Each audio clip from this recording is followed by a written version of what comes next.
When RFRA was first passed and we realized that Mike Pence was going to sign it into law and it was actually going to be a real life thing, what was your initial reaction or your first thoughts after that? I'm not allowed to cuss, am I? You can do whatever you want. Am I allowed to badmouth Mike Pence? Yes, you can look at the camera. Okay. I honestly wasn't surprised, first of all, just because of the nature of Indiana. Here we go again. Pence is just notorious for signing off stuff that doesn't support our Hoosier values. Oh, I think my first thought was I would move out of state immediately. I just saw probably immediately about 15, 20 tweets just from my friends who are fellow Ball State students saying how upset they were. And so I said, well, I guess it must have passed. I think the morning I woke up when it was passed, I think I just had to double check the date, what year is it? Because that was just such a backwards legislation. And I was just really disappointed in Indiana.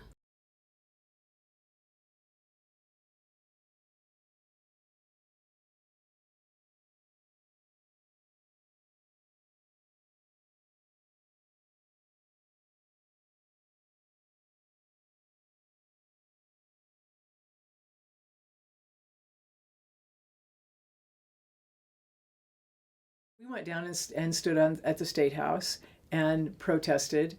And when we saw how many people protested with us, that was empowering. It felt really cool that the only way I heard about it was people being outraged about it. So the only posts I saw were against it because they thought it was wrong. I think it was really the cities who passed ordinances protecting LGBT people that really helped and light the fire under Pence.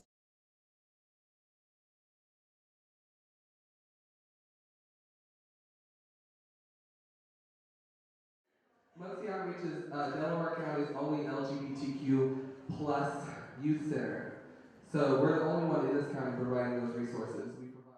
I personally love when young queer people get on fire and destroy the world, but to see an organization behind that, I actually saw a system against the political system that was trying to fix things. So that's when I actually saw a lot of hope. The main thing I need allies in the community to do in terms the religious freedom bills is write legislators, protest, march, make signs, even if you think it's small. I think that Muncie has a really interesting culture.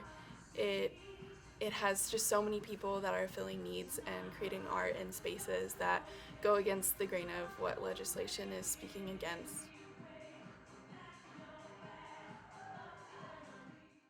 These grassroots movements really do have power and show that, Hoosiers don't feel that represents them as a whole. I think what convinced me to stay were the things that got me to move here to begin with. I got married in Iowa before the Supreme Court decision on marriage, but we had our wedding reception in Indianapolis, and the first baker that we asked baked our cake. The first venue that we asked hosted our reception. The first caterer that we asked took our reception. The first DJ that we hired took our reception.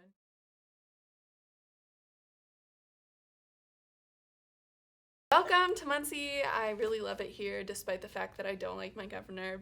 Sorry about Mike Pence. You had one job, and you fucked it up.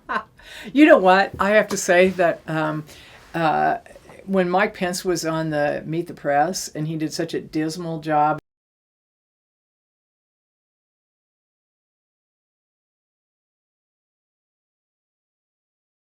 You may have heard the loudest voices cry out, and there are a lot of those people here, but there's also a lot of amazing people who are supportive and open and accepting. I'm so happy to have everyone here for our NFA tournament this year. Thank you so much for being here. I'm so excited to learn from all of you guys. Welcome to Indiana. It's a little scary, but I promise this place is really safe. Don't be afraid. Muncie is a very open and honest community.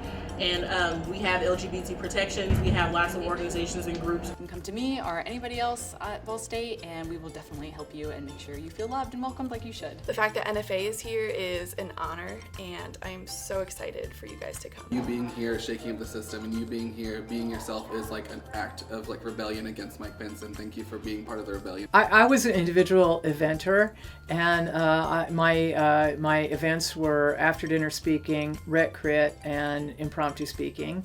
And we used to have a joke on our bus, our speech bus, where we used to say, "Are you a thespian?" like as if that was a dirty word. I would encourage you to keep practicing speaking out. The queer community needs you to speak out, but also just speak out for yourself. I think that how you represent yourself, it has a lot to do with how people take you when they meet you. And I would say that if you're coming to the Ball State campus, you're coming to Muncie, Indiana, you're going to be welcomed with open arms by everyone you meet. It just shows that, as a country, we have work to do.